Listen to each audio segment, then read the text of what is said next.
Hola, ¿qué tal amigos? ¿Cómo están? Muy buenos días, día caluroso. Hola Andrés Merino, ¿cómo estás? ¿Qué tal, Mafer? Muy buenos días, saludando a todas las personas que nos están sintonizando en este momento a través de la 96.5 FM en Guayas. ¿Y cómo es? ¿Cómo era? 98.7. A ver, tú te lo sabes de memoria. 98.5 para Guayaquil y Santa Elena, 98.7 en El Oro, y estamos en cada parte del mundo a través de las diferentes plataformas. Estamos en vivo también para poder compartir con ustedes. A ver, quiero decirte algo que no tiene nada que ver con el país, pero que me he quedado de una sola pieza, como decía mi abuela. Oye, al presidente Petro, ¿qué le pasa? ¿Por qué? O sea, ¿cuál de tantas? A ver, entiendo la postura, entiendo lo que mencionas, pero sí, esa es la pregunta real. ¿Cuál de tantas? ¿Qué le pasa? Hablando de partes femeninas en un evento netamente político, como presidente de la República. O sea, no, yo soy incapaz de repetirlo porque me parece que no. Yo te digo, Mafer, que las palabras sobran para este tipo de situaciones y sobre todo para las declaraciones a las que ya nos tiene acostumbrados el presidente Petro, que primero no tienen coherencia, no tienen ningún tipo de lógica y peor aún guardan relación con los temas con los que se está hablando. Para no irnos muy lejos en el tiempo, Mafer, recuerda que empezó o arrancó con estas sesiones en vivo de los consejos de ministros que nadie entendía, primero, la motivación, segundo, sacar en cara a cuáles eran los ministros que estaban traicionando pues al presidente Petro y hablando inclusive de una reestructuración completa del gobierno, cuando no era para lo que se habían convocado. Tenías ministros que habían llegado también a destiempo.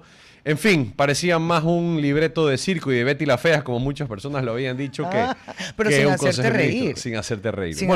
O haciéndote reír bastante. No, eso ya de vergüenza, pero lo que se ha lanzado hoy día el presidente Petro no tiene derecho. O sea, no lo digo esto como mujer ofendida, me sangran los oídos, en lo absoluto, sino que no tiene derecho a hacerle eso a lo que representa el presidente de cualquier nación, ponerlo sobre la mesa, hablar de partes femeninas íntimas, o sea. Ok, pasemos a lo que va.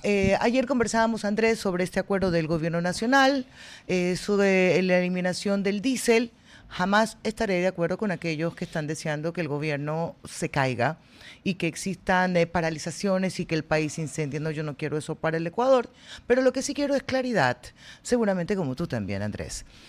Claridad, ¿qué significa? No solamente pensar para los próximos 4, 8 o 12 meses que eventualmente tendrían protección los que hoy se sienten afectados directamente, estoy hablando del sector del transporte. Claridad no solamente es decir que les están dando un bono de $1,000 a los agricultores, sino decirles que es por una sola vez. Pero claridad a largo plazo es decir que esta medida va a ser diferente de aquí a un año, que el objetivo, porque la idea sí es una liberación del diésel, no es hablar de $2.80, sino que sea un precio de mercado. Pero la realidad también es decirle que dado que se va a mantener estos subsidios o refocalización o focalización o derivación si quieres, pero que va a ser por 8 o 12 meses y que luego el problema va a quedar ahí y que ese problema tendrán que sostenerlo el ministro de Transporte, pero también los municipios. O sea, hablamos todo el abanico. Ecuador necesita saber la verdad, honestidad también, es decirle a quienes están realizando esta paralización y lo encuentran como un oportunismo político, que no es lo que el país necesita, pero también hay que decirle la verdad a los ecuatorianos que hasta dónde podemos seguir aguantando con un subsidio al diésel.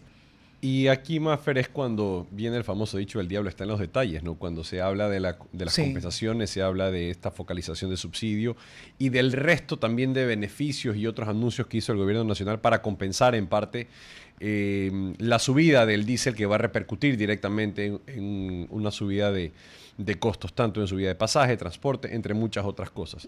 Y ¿sabes qué me pareció curioso? Porque escuchaba las declaraciones tanto de la ministra de Economía, así como el ministro de Transporte, que hablaba sobre la cuantía total de lo que iba a representar estas compensaciones. que era $1,100 millones. Que era parecido o se igualaba casi a lo que se iba a, o se suponía que se iba a ahorrar con el aumento del costo del diésel.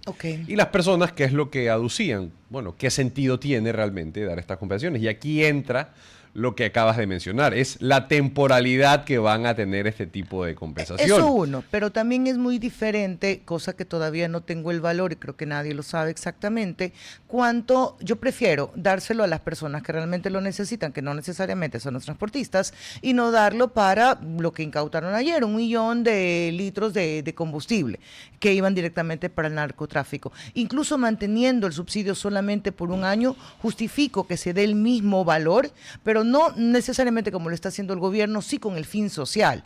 Incluso sea igual, incluso sea mayor, Andrés, pero que tenga un fin social, ¿ok? Sí, sí, correcto. Y aquí, Mafer, al momento también de transparentar estas cifras, sí leía también un X, no me acostumbro todavía a decirlo. A mí me cuesta, no suena lindo. Claro, pero sobre el análisis general de este ahorro que representaba alrededor de, dejando fuera las compensaciones por las compensaciones adicionales que se iban a otorgar, alrededor de 1.500 millones de dólares, y decían, bueno, lo que acabas de decir en este momento, ¿cómo vamos a trasladar este ahorro significativo que nosotros vamos a conseguir, o que el gobierno, perdón, va a conseguir para empezar ya a redirigirlo hacia inversión pública? No está hacia en ese plan. Tratar de corregir la crisis que tiene el sistema hospitalario, la falta de medicinas, la falta de equipos, la falta de cupos que tienes con los médicos especialistas, perdón, con los médicos que quieren especializarse, que no lo pueden hacer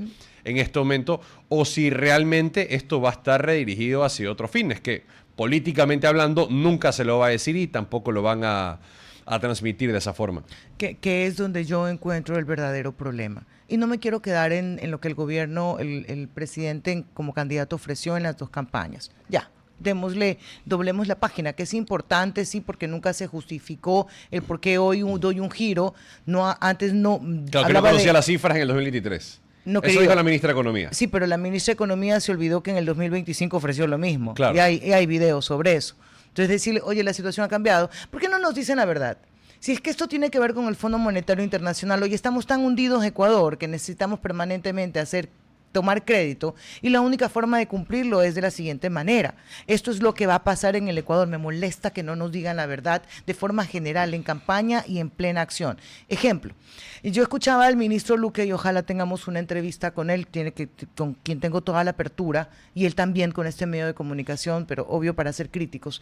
Él decía el día de ayer que esta medida iba a ser temporal, y que esto ya se habían reunido con los transportistas. Entonces, mi pregunta, como la de cualquier ciudadano, es que si ya se reunieron con los transportistas antes de eliminar el subsidio al diésel, ¿por qué hoy continúan con la reunión con los transportistas? Y hay que ver también con qué, también, Mafer, dentro del gremio, recordemos que existen un mundo de subsistemas ahí, un grupo de personas que tienen sus diferentes agrupaciones, y es que allá es donde también hay que apuntar. ¿Cuál es la representatividad que tienen estos grupos y también los líderes con los que tuvieron esta apertura y acercamiento desde el primer momento? Ya, pero díganlo. Estos fueron con los que acordamos, estos quedaron por fuera. Entonces yo entiendo cuando la vocera dice, pues se pueden hablar, vamos a tener reuniones, pero la decisión ya está tomada, ya está ahí un punto muerto. Pero luego, y yo no sé si leí mal la noticia, Andrés, ya me vas a corregir tú, que pasamos de tener un subsidio de 1.000, así redondeado, a tener 2.000. Pues si ya estaba hablado. Ya habían conversado con el sector transportista. Ok, te la tomo, no con todos, seguramente con la mayoría, para poder lanzarse y decir, ya acordamos. Pero el Ecuador no puede seguir pensando solamente hoy, y eso es para los dos lados. Yo quisiera que hubiera una planificación. Señores, de aquí a 1 año esto se va a retirar y lo que va a ocurrir es esto. Municipios, hablaron con los municipios que van a tener que afrontar la decisión que toma hoy el gobierno nacional. La subida sí, ya, bueno, pues tuvimos declaraciones del alcalde de la ciudad, del muy ilustre municipio de Guayaquil, Aquiles Álvarez, el día de ayer, diciendo que no va a haber subida en los costos de transporte, sobre todo los pasajes, pero ahí me viene la duda, porque ese impacto que tienes en la subida del diésel repercute directamente ya en el costo del pasaje. No sé en la medida, porque no conozco la estructura de costos que maneja pues las cooperativas de transporte. Okay. No lo conozco, pero sí tienes esa incidencia. Ahora, ¿qué va a ocurrir? Ya directamente el alcalde mencionaba que él comprendía el sector transportista, que iba a estar tolerante, responsable, pero que no podía afectar la mayoría de la población. Recordemos que el servicio que se presta por parte del transporte urbano terrestre no tiene, no es una fundación. ¿A qué me refiero? A que no es que busca alegrar y contentar al resto de la gente, sino tener un lucro, y que si es que no termina siendo una actividad lucrativa, lo que van a hacer es conducir a la paralización del servicio. Sí, pero ahí yo también me pongo del otro lado, Andrés. Bien que me expreses tu comprensión, pero eso no me significa nada, porque no va a cambiar mi realidad. Qué chévere que me entiendas, pero ya me queda claro que no va a pasar nada. Y hay que preguntarle también al alcalde por qué si se justifica ese aporte social que es para sostener el pasaje de la metrovía. ¿Por qué no se puede aplicar algo similar con la transportación urbana? Que dentro del Cabildo yo sé que hay en proyecto, y eso también lo volvió a mencionar, de tener en algún momento, distante por lo que queda claro, es que podemos tener una diferencia entre un bus popular y otro ejecutivo, como otrora también lo tuvo Guayaquil, y recuerdo la 54 claramente, que tenía esa diferencia de ejecutivo, pero eso no resuelve el problema hoy.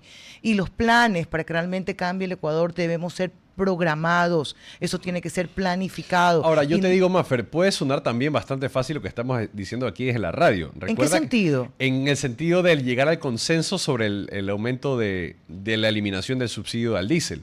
No, yo no te estoy diciendo que tengamos que llegar a un consenso. No, pero digo, en esa comunicación resulta que se puede volver extremadamente complejo ver hasta dónde y qué alcance va a tener la medida, y si es que están dispuestos a aceptar pues estas subidas que obviamente van a tener una repercusión bastante drástica en la vida de todos los ecuatorianos. Es que no hay forma. Yo sé que una de las cosas más difíciles es llegar a consensos, pero hasta ayer habían llegado, según el gobierno.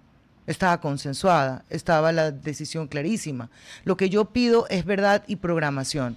Verdad y programación. Hagamos un calendario de lo que va a pasar con el país. Y es que si esto no revienta ahora, revienta más tarde. Y también la decisión que se ha tomado, que ya se intentó, por lo menos en el gobierno de Lenín Moreno, que insisto, que fue muy mal manejado, pero retrocedimos sobre eso. Hay una realidad con la cantidad de subsidios que tenemos que debemos conocer cómo la vamos a manejar. Y nos terminó costando 4 veces más lo que iba a representar el ahorro para aquella época cuando fue tomada esa decisión. Y por si acaso del otro lado yo insisto que también tiene que ver lo mismo, que hasta cuándo vamos a subsidiar. ¿Cuál es la planificación que tenemos alrededor? Del lado social, de las luchas. ¿Cómo lo arreglamos? ¿Qué podemos hacer? Vamos con propuestas y ya vamos con el entrevistado antes de que Gerardito... Sí, señor. Ok, nos acompaña Jean-Paul Pinto, PhD, experto en seguridad. Lo vi por un ratito. Hola. Jean-Paul. Buenos días, un gusto. ¿Cómo estás? Hola, ¿cómo está? ¿Cómo le va? ¿Cómo vamos? ¿Por dónde va? ¿Por dónde anda? Yo todo quiero saber. Está por la capital, ¿no? En la capital, sí, en la ciudad de Quito. Tranquilidad. Me dicen que el clima está horroroso, de calor. A ver, con usted queremos abordar sobre los últimos hechos que son de reconocimiento al gobierno nacional en cuanto a la ubicación, detención, incluso extradición de cabecillas de bandas, y a lo que hay que darle mayor énfasis y reconocimiento al logro que se hizo la semana pasada sobre una de las mayores detenciones. Pero el punto es, estos logros, en mi caso creo que no suficientemente difundidos y aprovechados, ¿qué tanto impactan sobre las estructuras delictivas? Bueno, en el caso de la semana anterior sobre el tema del lavado de activos, mira que realmente fue un poco triste, porque lo que estamos asistiendo es que en el país todo está infiltrado, ¿sí? Porque no es posible que podamos evidenciar que existe un grupo criminal que pueda lavar tanto dinero por más de 300 millones de dólares sin que nadie sepa nada. Es decir, ¿cómo una persona puede tener una plantación en Santo Domingo de 600 hectáreas, puede tener millones en el banco sin que haya ningún control? Entonces, ¿eso qué te implica? ¿Qué te hace ver? Que realmente todo está muy infiltrado. Los bancos, las cooperativas, la UAFE, la policía, las Fuerzas Armadas, los municipios, porque de lo contrario no se entendería cómo un grupo criminal puede lavar tanto dinero. Y eso es preocupante, porque si en el Ecuador actualmente tenemos 20 o 30 grupos criminales de alta capacidad, esto implica que evidentemente si multiplicamos 300 millones por el número de grupos delictivos, eso nos da una idea bastante clara de cuánto se está lavando en el Ecuador en términos de criminalidad. Entonces, es cierto que el golpe es un golpe muy fuerte, muy contundente a este grupo, sobre todo en el tema de las bases financieras, pero también nos muestra que la realidad del Ecuador es esa, es decir, un país muy cooptado, muy infiltrado, con grandes casos de lavado de activos y sin controles. La UAFE no está haciendo su trabajo, los bancos no sabemos qué están haciendo, las cooperativas tampoco, porque no es posible que una persona vaya a un banco y deposite $1,000 y sea un trámite para hacer eso, mientras hay gente que tiene millones de dólares en sus cuentas. Me parece De que hecho. eso es un tema muy Jean-Paul, preocupante y muy triste en el caso del Ecuador. sí, Y en Jean-Paul. este caso de, sí, No, perdón, termina. Ya te formulo la pregunta. y en el caso de esta persona que puede ser extraditada, me parece a mí que el interés que tenemos sobre todo es que él llegue a acuerdos con la justicia norteamericana. Recordemos que los norteamericanos, en el caso de los mexicanos, ¿cómo proceden? Usualmente cuando hay capos mexicanos que llegan a Estados Unidos o se les captura y son extraditados, ellos llegan a un acuerdo con la justicia. Y esto implica evidentemente colaboración. Ellos colaboran con el gobierno norteamericano, dando socios, rutas, ¿no es cierto?, procedimientos, negocios, ¿no es cierto?, de lavado, etcétera, y a cambio reciben una condena reducida. Entonces, me imagino que en el caso de Fito y también en este caso esta persona que podría ser extraditada, seguramente lo que más nos conviene es que ellos entren en un acuerdo de cooperación para que se sepa justamente lo que estoy señalando, cómo lavan en el Ecuador, cómo infiltran, quiénes trabajan para ellos, hay gente en la policía, en Fuerzas Armadas, en la Fiscalía, en inteligencia, cómo trabajan. Entonces, a cambio de eso, evidentemente, de esa cooperación, ellos reciben una condena menor a la que podrían llegar a tener, pero como país nos beneficiamos porque podemos tener nombres, Ujú. empresas, procedimientos y podemos mejorar el combate a la criminalidad. Eh, sí, muy buenos días, Andrés Merino. Los saluda. Definitivamente creo que coincidimos en eso, en la falta de control y regulación que hay en la trazabilidad de estas operaciones delictivas, si lo podríamos llamar de una forma. Pero ahora, bueno, con el aumento del precio del diésel, la eliminación del subsidio, pues que era un insumo vital para las operaciones del crimen organizado, hablando de minería ilegal, entre otras. ¿En cuánto podríamos cuantificar el impacto que tendría esto para su estructura? Y lo segundo es, ¿qué tanto también podría aminorar esa visión que tienen de Ecuador sobre un destino donde les era sumamente rentable arrancar y darle continuidad a este tipo de operaciones delictivas? Bueno, mira que el gran problema detrás de esto es que como son negocios tan rentables, si tú quieres la estructura de costos no se ve afectado de manera significativa, ¿no? La rentabilidad es tan alta en el oro, en la cocaína, en otro tipo de actividades ilícitas que realmente el hecho de haber cambiado en un subsidio no implica un incremento significativo de la estructura de costos de grupos criminales. Además que evidentemente por ser una actividad ilegal, ya los precios finales hacia los usuarios finales en los mercados internacionales, evidentemente si tú le subes a tu usuario final, a tu comprador final, él va a terminar pagando lo que tú le subas, que es un poco lo que debe estar pasando con Venezuela, ¿no es cierto? Cuando tú le bloqueaste el paso de la droga hacia Estados Unidos por el tema de Venezuela, evidentemente lo que hiciste fue desplazar la logística hacia otros países como el nuestro, por ejemplo, hacia otras rutas, ¿no es cierto?, hacia Europa, África, Dubái, pero realmente lo que haces es que el demandante en el país de destino simplemente en lugar de pagar 50 paga 100, pero él está dispuesto y tiene la capacidad de pagar $100, por así decirlo, ¿no? Entonces mira que realmente si pensamos que esto es una medida para combatir la criminalidad, no, realmente esta es una medida para evidentemente generarle ahorros al Estado, porque evidentemente los subsidios le costaban mucho dinero al Estado, implica ahorrarse una plata que puede ser destinada a otros sectores de la economía, de la educación, pero evidentemente si hablamos de que podrías tener un impacto esto en los grupos criminales, Eh, para nada, porque realmente Ujú. la rentabilidad es tan alta que además de ellos evidentemente tienen sus proveedores de combustible y que les suba un poco, evidentemente el sí, impacto no es mayor. ahí me queda claro, Jean Paul, en lo que está relacionado pues a la producción, digamos, de los diferentes tipos de droga que se comercializan y se exportan de manera ilícita desde el Ecuador. Pero cuando hablamos, por ejemplo, del caso del contrabando de combustibles, ¿qué repercusión crees que tendría y qué ahorro también supondría para las arcas del Estado el ya evitar y equiparar estos niveles, llevándolos inclusive a precios internacionales? Ahora sí, lo que sí hay que estar claros, y me parece que evidentemente desde hace mucho tiempo lo dijimos, es que el hecho de sincerar los precios de los combustibles en el Ecuador evidentemente implica una eliminación de los contrabandos, porque tanto en frontera sur como en frontera norte, el gran problema de nuestras fronteras porosas era justamente que teníamos, ¿no es cierto?, una gasolina mucho más barata que nuestros vecinos, entonces, y con el Ay, gas perdón. pasa algo similar, entonces, evidentemente el sincerar estos precios, si bien tiene un impacto en la economía, en diversos puntos de la economía, economía al Estado le favorece, pero evidentemente en los términos de contrabando, pero por supuesto, es decir, lo que hemos hecho realmente es evitar, ¿no es cierto?, que haya estos negocios ilícitos en los casos de la frontera, porque evidentemente esto implica que nuestros combustibles van a estar a precios internacionales y eso evidentemente va a eliminar o va a reducir sistemáticamente el tema del contrabando, Pero, por supuesto. Jean-Paul, ¿por qué tendría que eliminarlo? ¿Por qué no solamente encarecerlo? Y igual el negocio sigue, porque mientras haya la demanda, mira, te digo, ya no tengo diésel subsidiado, entonces te va a costar más. ¿Por qué pensamos que va a desaparecer? O disminuir, que fue el término que usted utilizó.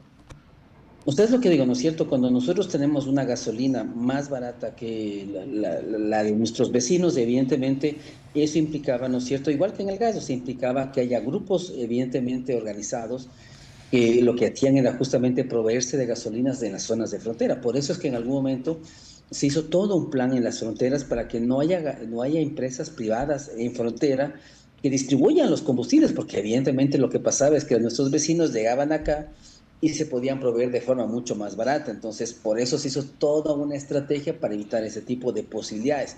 Entonces, cuando decimos que quitamos el subsidio, implica que el precio que tenemos de nuestros recursos, de nuestros combustibles, está a la par de nuestros vecinos.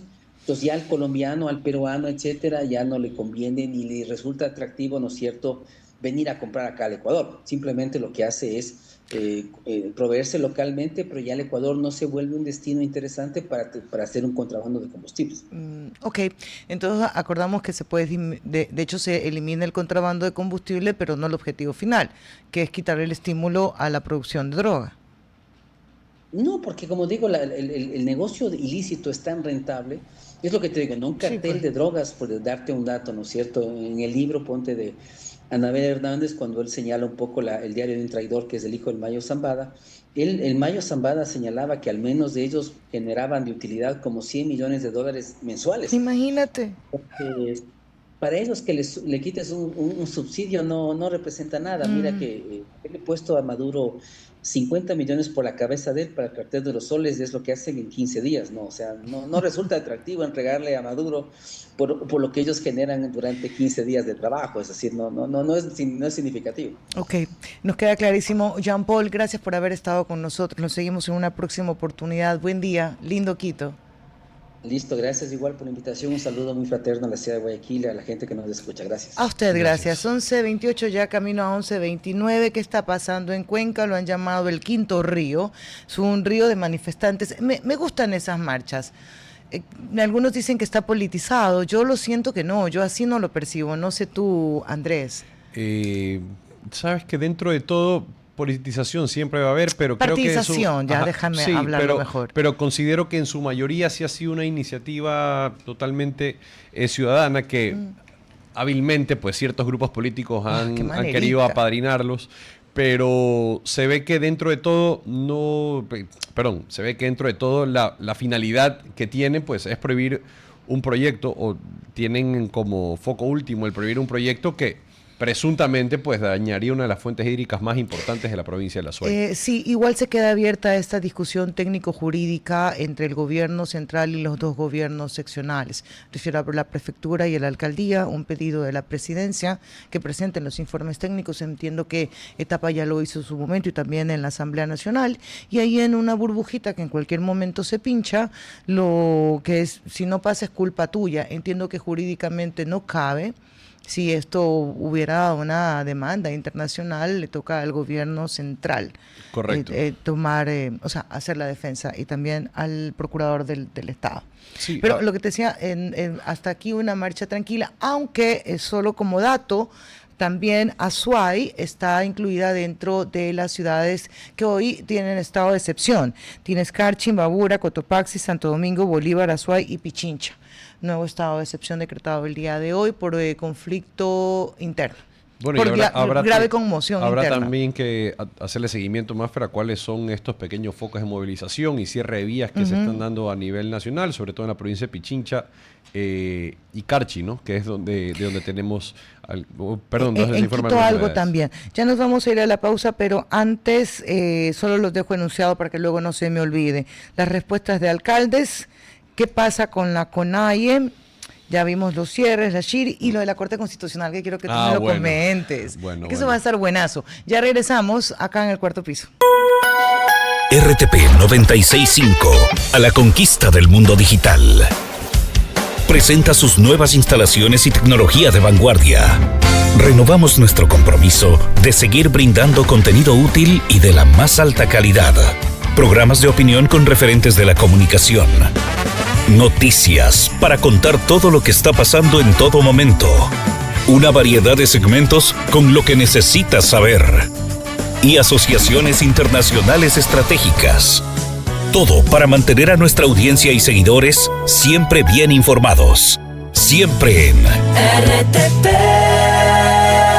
Buena compañía. Estamos de regreso, 11:37. Pasamos revista inmediatamente a los dos temas que dejé para que luego el abogado me haga el análisis de dictamen. Dictamen que fue emitido, el día de ayer, sobre 3 puntos. El primero... pero déjame terminar los dos temas, hombre. A ver, el primero, los alcaldes tanto de Quito como Guayaquil rechazan que le pasen la pelotita y luego tengan que responder por el incremento a los pasajes. Igual eso tendría que verse, porque de aquí a un año todo puede pasar. Lo otro, la CONAIE, como lo había anunciado, su presidente Marlon Vargas acaba de llamar a una asamblea extraordinaria, a convocar una asamblea extraordinaria, esto para el jueves 18 de septiembre. Y ahora sí vamos con la Corte Constitucional. En estas declaraciones, Marlon Vargas pues obviamente rechazó el incremento al diésel. Ahora sí vamos con la Corte Constitucional. Son 3 dictámenes, Maffer, sobre las que hacía alusión. 2 son de consulta, relativos a la consulta popular, y un tercero era el control declaratorio del estado, del último estado de excepción, que es, no sé si pudiste leerlo, pero en ciertos puntos hace una clara referencia hacia la limitación a la libre manifestación y al respeto, sobre todo, a los derechos de los indígenas que hay en ciertas poblaciones de la Sierra Centro y donde fue realizada la declaración, que es un mensaje, no sé en qué sentido o qué trata de manifestar o deja de entrever, pero sí es bastante clara y contundente, diciendo que coartar, limitar este derecho o insinuar cortarlo, pues va a tener una clara repercusión en la configuración del Estado democrático de derecho. A ver, vamos por el principio. Tú eres abogado. Pero sobre ese tema, porque aclárame la duda, trátame como una completa desconocedora de la materia. El argumento es que hay conmoción interna. Correcto. ¿Dónde está la conmoción interna? Te hablo no digo en el país. No, es la declaratoria de estado de excepción. Ojo, este es un control posterior a la declaratoria de estado de excepción, no es la actual. Sí. No es el de ahora. Yo dije, ¿cómo? Si esto fue en la mañana. No, este no es el de ahora. Este es el último estado de excepción. Bueno, perdón, corrijo. Es el penúltimo estado de excepción que fue. Entonces, pero ¿cómo haces pues en un estado de excepción y de conmoción para poder diferenciar lo que es una manifestación en derecho? Dicen tan solo que se precautele y que se observe pues estas prácticas que se están realizando para no coartar hasta cierto punto pues los derechos de manifestación y derechos indígenas que están consagrados en la Constitución. Bueno, eso punto número 1. Dale. Vamos al siguiente. Tenemos el financiamiento público a partidos políticos, que esto está incluido dentro de la consulta popular también. Pero algo tenía ahí como una salvedad, como un ajuste en la pregunta. ¿En cuál pregunta? Sobre los partidos políticos y su financiamiento. Yo en la que vi que tenía salvedad, porque fue aprobado la contratación por horas. Este fue dado un check por parte de la Corte, ajustándose, y aquí va a haber mi diferimiento con la ministra de Trabajo, porque expresamente dice que se tiene que ajustar al sector turismo. Después no sé cómo van a hacer para desbloquear ese candado constitucional, como bien decía la ministra en su momento, que quería homologarlo o abrirle el abanico hacia otros sectores. Que eso lo dijo aquí, más o menos como que esa era la puerta que se abría para que luego se pudiera contratar por otras, o sea que le tocaría ir de nuevo a una consulta popular. Así es. La reducción de asambleístas también quedó por fuera, no fue aprobada por parte de la Corte. Eso no entendía, ¿no te parece que ahí se pasa a la Corte? a ver, no lo he podido leer en detalle Ajá. el dictamen completo, pero lo que dice es que no se da primero el alcance, no se dan los detalles, ni tampoco la metodología y forma en la cual se va a proceder, y que esto puede suponer una limitación al derecho de representación de los ecuatorianos. Ok, en el anexo no hay, estaba... correcto, por eso es que no habla de la pregunta en sí, sino habla sobre la información que va a incluir en los Pero anexos. en el anexo sí estaba la cantidad de asambleístas que se iban a tener. Sí, y pero cómo no la se iban a ir por metodología. distrito. No existe, sí, la cantidad de asambleístas, Sí. pero cómo se llegó a esa conclusión. A Es la decir, explicación de por qué llegaron a que sea así uno es, solo así es. provincial, y que sean a partir de 400.000 habitantes adicionales, que se incrementará el correcto. número. ¿Cuáles son los Ok. criterios que se usaron para tener esa cuantificación y poder llegar, ¿Y, pues? y la Corte tiene que pronunciarse sobre eso? Esa es una muy buena pregunta, Maffer, pero dentro de la Constitución sí están demasiado... están implícitos cuáles son las prerrogativas que tiene la Corte para hacer, pues, estas interpretaciones amplísimas sobre estas preguntas. Claro, es que hilando finito, pero finito te digo, alguien pudiera decir que quizás en la metodología se descuidan derechos, y por eso Claro, el interés de nuevamente. la Corte en conocer a profundidad cómo llegaron a la conclusión de que ese era el número mágico y la forma de seleccionarlo. Me quedo ahí. Hay que analizarlo más. Eso significa que tiene que replantearlo. Correcto, replantearlo. Reformularlo Y sería. sí, y no sé si es que enviarán nuevas preguntas ya. Ya, pero con esto octubre no es. Hay que, claro. No va. Pero oye, ¿qué pasa con esto? Porque ya hay una que está aprobada por la Corte Constitucional, tiene un dictamen afirmativo, digo. Tú corrígeme cuando esté mal, en términos legales. Favorable.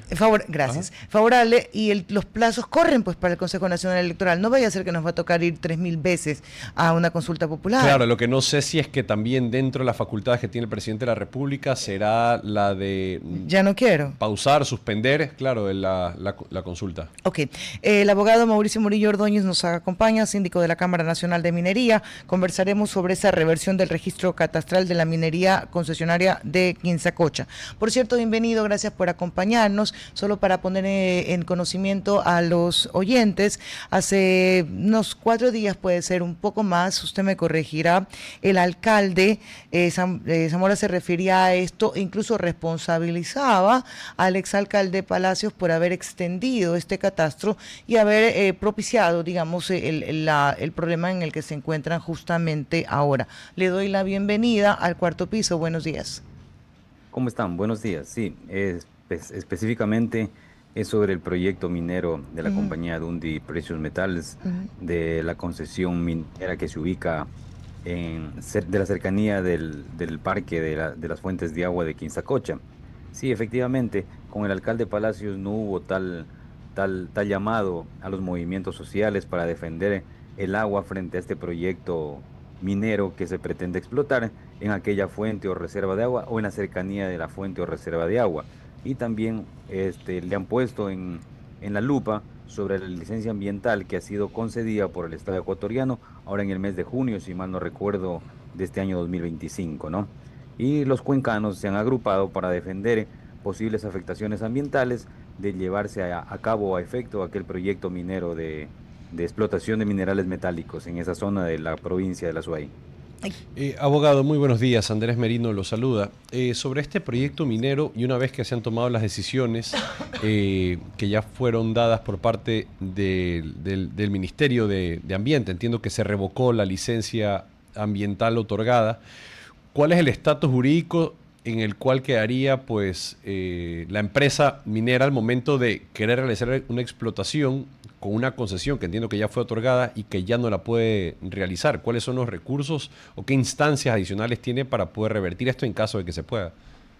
Ya, al momento que el Estado ecuatoriano a través del Ministerio Rector revoca, o si revocó ya la licencia ambiental, no puede la compañía efectuar actividad minera, porque en el Ecuador, según la ley de minería, pueden ejecutar actividades mineras únicamente las personas naturales o jurídicas titulares de derechos mineros, pero que tengan licencia ambiental.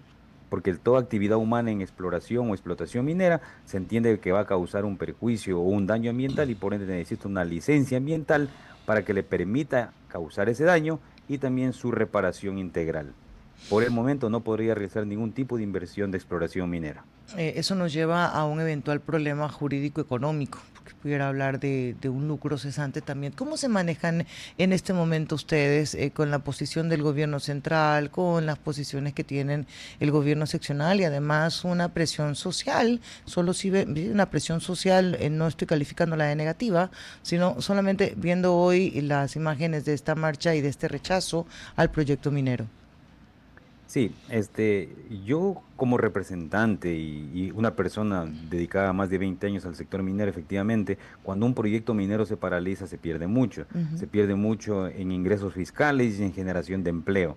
En un país que recién estamos creciendo en el sistema minero regional, en comparación al Perú, a Chile y a Colombia. Pero yo siempre digo que debemos hacer caso a los expertos, ¿no? Si la compañía minera, de lo que he podido revisar, en el año 2021 ha comprado la concesión minera, las 3 concesiones mineras, a la compañía INB Metales, que anteriormente eran de la compañía Ayangol, que fueron concesionadas en el año 2001. Entonces, el posible daño que se le pueda causar es de pronto según el contrato de explotación minera que haya suscrito con el Ministerio Sectorial o Ministro de Minería de aquella época, del año 2021, y en qué condiciones. Lo que manifestó el señor presidente de pronto no está en lo correcto, quizás fue un poco mal asesorado o no le indicaron normalmente qué es lo que aquí pretende. En el evento de causar un daño económico por la no explotación del proyecto minero, si hay alguna cláusula arbitral o demandas normales para el Estado ecuatoriano sería el Estado central, porque en el Ecuador quien garantiza, controla y autoriza la explotación minera por ser un recurso natural no renovable es el Estado central. No tiene ninguna competencia, ninguna responsabilidad los gobiernos seccionales, ¿no? Dado esto, solo por experiencia, por conocer más sobre el tema, si la responsabilidad recae sobre el gobierno central, también ciertas competencias, ¿puede seguirse imponiendo el gobierno central para continuar con este proyecto? No, Ok. al momento de no tener licencia ambiental revocada por el propio gobierno, lo que pude escuchar en Ajá. las redes sociales y en las noticias, ya no tiene visto bueno para poder causar daños ambientales y repararlos, ya no tiene ese permiso, ese visto bueno de parte de ambiente. Y la compañía lo que pretende hacer es realizar una exploración. Ok. Pero además, en el fondo del asunto, la gente se olvida que aquí hay una sentencia de la Corte Constitucional que permitió hacer una consulta previa al Cantón Cuenca y al Cantón Girón, si no me equivoco. Y la consulta tuvo como resultado favorable a favor de la comunidad, digamos, que no querían minería en la zona. ¿Por qué? Porque la consulta previa o consulta ambiental que supuestamente ha hecho la compañía minera no estuvo bien socializada. Ese fue el argumento, ¿no? Desde ahí hay que partir y siempre hay que escuchar a la comunidad. ¿Qué mejor que un proyecto minero trabaje de diálogo O y sea, ya fue un proceso mancomunadamente? viciado, por decirlo así, abogado, desde un inicio. Quizás sí nace la consulta previa y la consulta ambiental dentro del proceso y licenciamiento ambiental es clave y es esencial. Si no se le consulta a la comunidad, no se puede otorgar licencia ambiental. Pero como escuchamos y conocemos que en este proyecto sí hay licencia ambiental otorgada en el año 2025. Nosotros estamos de acuerdo con los procesos de exploración y explotación minera, obviamente sin que se causen daños a fuentes de agua, humedales o páramos. Para eso, dentro de la licencia ambiental, para explicarme mejor, el ingeniero ambiental o el consultor ambiental, dentro del proceso de licencia ambiental, es quien va a decir dónde se puede hacer minería y dónde no se puede hacer minería, dónde se va a causar un gran impacto y dónde no se va a causar un gran impacto y cómo se puede remediar aquel proyecto minero en el evento de que se cause el impacto. Yo creo que los cuencanos, los osayos tienen un temor que lo tenemos todos los ecuatorianos. La Abogado, ministra, Ujú. sí, sí le escucho. sí, mi pregunta es relativo y aquí quisiera diferenciarlo por etapas, porque contamos, o como usted bien menciona, dice que se necesita de una licencia ambiental para continuar pues con la explotación de esta concesión minera. Y el presidente en su momento habló de los informes ambientales también que tenían que emitir tanto la prefectura como el municipio de Cuenca.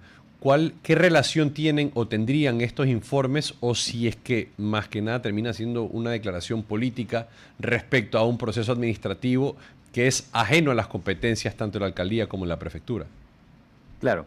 La licencia ambiental para el proyecto minero lo otorgó el Ministerio de Minería y Ambiente, que ahora se llama, ¿no? Ahora en junio. Y los informes ambientales que los hizo el municipio de Cuenca es por etapa, la compañía municipal Ujú. Etapa, que hizo, pero respecto a los humedales, al páramo, las fuentes de agua, a estas tres lagunas, que obviamente son los afluentes para el río Jugones y para el consumo, para el agua para el consumo humano para el cantón Cuenca. El alcalde dice que los informes y lo que he podido leer, los informes que los hizo Etapa con sus peritos, dicen que sí se va a causar un impacto en el evento de que se realice una explotación minera en aquella zona. La licencia ambiental, en cambio, fue otorgada por el ministerio, lo que es área de la sección ejecutiva de parte del Ministerio de Minería y Ambiente, ahora que están unidos, ¿no? Hay un poco de confusión.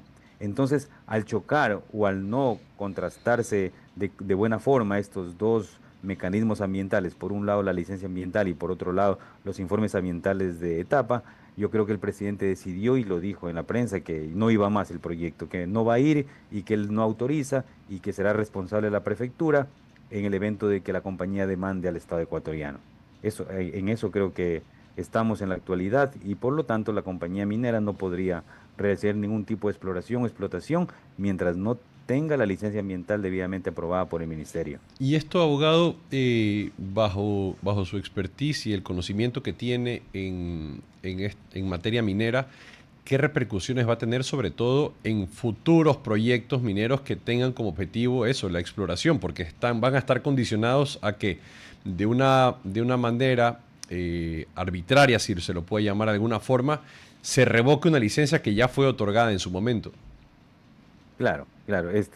Deben haber utilizado algún mecanismo que le otorga el Código Orgánico Administrativo para hacer esa revocatoria de aquel documento, acto administrativo, licencia ambiental. Obviamente también que la compañía minera tiene todos los mecanismos para poderse defender de aquello que le pudiese causar algún daño, ¿no? En las instancias judiciales, administrativas o de mediación. Pero no tiene ningún efecto frente a otros proyectos mineros. Lo conocemos por la propia fuente noticiosa. El proyecto minero Lundingol, Ecuacorriente, sigue en su camino. El proyecto Cangrejos sigue su camino. Hay el proyecto Cascabel. En un futuro también el proyecto Yurimagua, que son grandes proyectos, van a tener su buen futuro. Y asimismo proyectos de pequeña minería de 1.000, 2.000, 3.000 hectáreas que están por salir y que están trabajando. Únicamente lo que creo aquí que hay una divergencia, puede ser política, quizás no técnica, pero para eso están los expertos, para que recomienden que no se cause ningún prejuicio ni a la provincia de La Suay, ni al gobierno central en materia de impuestos y en lo que deja de percibir el Estado ecuatoriano de no llevarse efecto a aquel proyecto minero. Eso es lo que se puede notar, ¿no? Pero repercusiones en sí frente a otros proyectos mineros no creo que lo haya. Aquí básicamente es por el humedal, por el páramo del Cajas de Quinzacocha, que la gente de Cuenca y de Girón tiene un temor en que sean afectadas su reserva de agua y sus fuentes de agua, Y su recarga hídrica. sí, justamente hacia allá quería ir, abogado, cuando se habla o cuando se obtiene, por ejemplo, esta licencia ambiental y la cantidad o el hectareaje sobre el cual va a ser realizado. Cuando usted hace alusión hacia las 1.000, 2.000 hectáreas, ¿es que sobre esas 2.000 hectáreas se va a realizar la explotación minera o es que la repercusión que puede tener el proyecto minero, si bien es en una cantidad de hectáreas más reducido, pues va a abarcar toda esa zona? No, viendo el mapa geológico minero, las concesiones mineras son cerca de 9.000, algo más de hectáreas mineras, y el proyecto, la reserva Quinzacocha son 3.000 y algo más de hectáreas. El proyecto minero es superior. Cuando se explora sobre el gran volumen de hectareaje. El proyecto minero quizás cuando va a realizar la explotación no van a ser muchas hectáreas, no superarán las 100, 200 hectáreas, porque Ok. explotar un proyecto minero, los que no conocen quizás, nos ubicamos en el cantón Camilo Ponce Enríquez o en el cantón Zaruma, son compañías mineras que tienen 50, 100 hectáreas y están explotando de los años 70 y tienen para 70 años más. O sea, la exploración y explotación minera en metálicos como oro, plata y cobre, en la minería que hacemos en Ecuador no necesita de gran hectareaje. Eso la comunidad debe saberlo, ¿no? Ok. Queremos agradecerle por haber estado con nosotros. Tenga un muy buen día, abogado. Gracias a ustedes, gracias. Gracias. El abogado Mauricio Murillo estuvo conversando con nosotros sobre esta reversión del catastro en Cuenca. Viene bien con el tema de la marcha, de las manifestaciones, los reclamos. Por cierto, se pide, el diésel y el agua no se mezclan, ¿no? Bueno, entonces, sí, eso me lo acabas de decir y me parece interesante. No lo había tenido en cuenta. Claro, porque la marcha es por el agua, no vengan a decir que es por el diésel. Así que no mezclen una cosa con la otra, respetemos el derecho. Sobre todo un carbón fósil contaminante. Sí, imagínate, ¿no? Que la marcha fue por el diésel. Espera, güey, tranquilito, que no es esa la historia, que no es que la gente en Cuenca salió a reclamar. Tuve un lapsus. Dime. Carbón, dije, un fósil contaminante. En un lapsus. Oye, te dejo con este análisis. No te voy a decir quién, pero tú me dices qué onda. El analista afirmó que las paralizaciones temporales en Guayabamba, en Oyacoto y en Carchi son financiadas por el narcotráfico. ¿Ok? Y además aseguró que los propios narcos estarían saliendo en sus camionetas a protestar por la eliminación del subsidio del diésel. Bueno, me parece descabellado, pero lo que sí podría ser una realidad es que aquellas personas que se benefician indirecta o directamente de la actividad, pues no quieren ver mermados sus ingresos. Obvio que sí, son los principales que van a reclamar, pero que ahí el narco esté en su miota saliendo a reclamar, no me la veo. 11:56, país, calma, porque necesitamos encontrarnos, solucionarlo, sin que esto nos lleve a otra crisis. Gracias. No más friquería. Nos vemos. Chao, mañana. Cariño. Un abrazo. ¿Vienes mañana? Por supuesto. Bye. Gracias a todos. Hasta aquí, Cuarto Piso. Control Master Marisela Basantes. Transmisión digital Gerardo Díaz. Coordinación de entrevistas Diana Raimondi. Redes sociales Erika Eras. Edición Oscar Saavedra. Dirección Javier Gamboa. Todos los derechos reservados. RTP 2025.